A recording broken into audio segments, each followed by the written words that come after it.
In this video and the next one, we're going to cover some more advanced HIIT protocols. As I mentioned earlier, you'll want to build up to a good level of basic fitness before you attempt any of these. Once you have, though, you'll find you're quickly able to take your fitness to the next level. We have already mentioned Tabata, which is one of the best known examples of HIIT and one of the most efficient and brutally effective options for burning lots of fat and at the same time toning and building muscle. The best thing about Tabata? It takes only 4 minutes to get an incredibly intense workout. And that's because the split is incredibly short, consisting of 20 seconds of high intensity and 10 seconds of rest. You then repeat the process for a total of 8 times.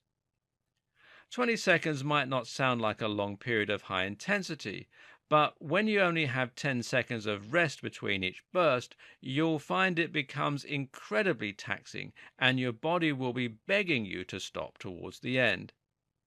This is ideal because it will train your ability to recover and to remove the lactate and metabolites from your system so that you're ready to return to your first two energy systems to provide fuel.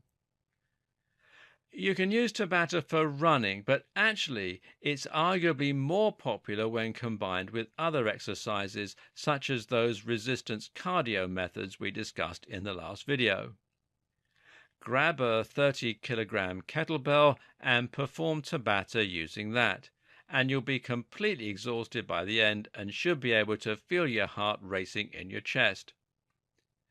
Another good option is to use some form of jumping exercise, such as jack-in-the-boxes or tuck jumps. You can even vary it up by creating a circuit that allows you to go from one exercise to another. We'll look at this more in subsequent videos. Note that if you find Tabata too punishing to begin with, you can perform fewer repetitions. 4 circuits of Tabata is more than hard enough, but it doesn't have the unwanted side effect of making your heart burst out through your ribcage. Tabata is a strange way of training because it will tax you incredibly in a short space of time, but it isn't particularly effective on its own for weight loss or body transformations due to its brevity. A solution is to use Tabata as what is known as a finisher.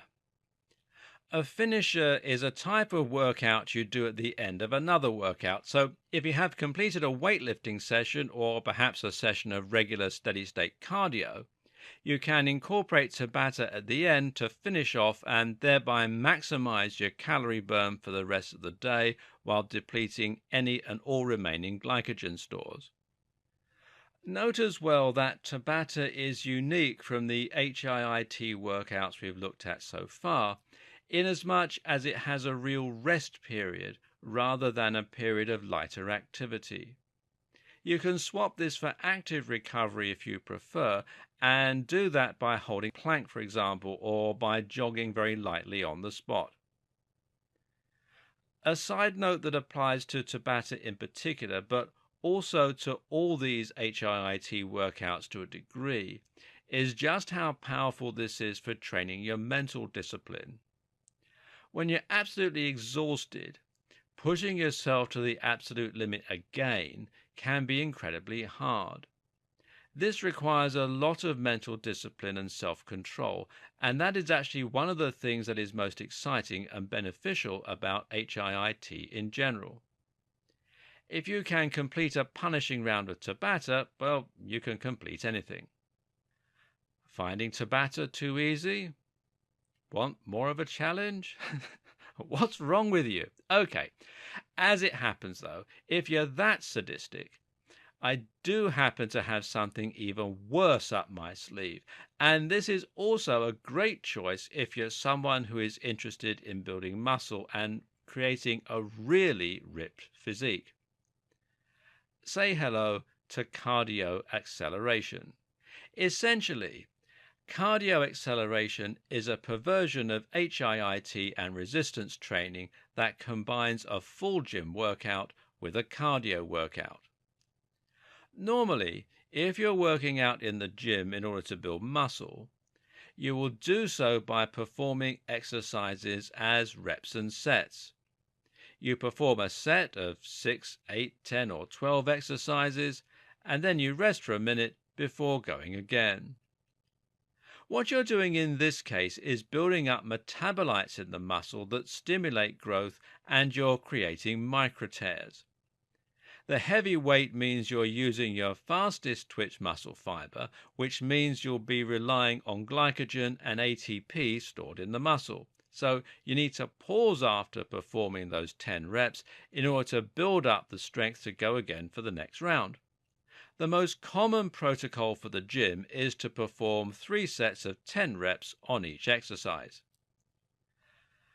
Cardio acceleration turns this into a monstrosity of a challenge, though, by removing the minute rest in between each exercise.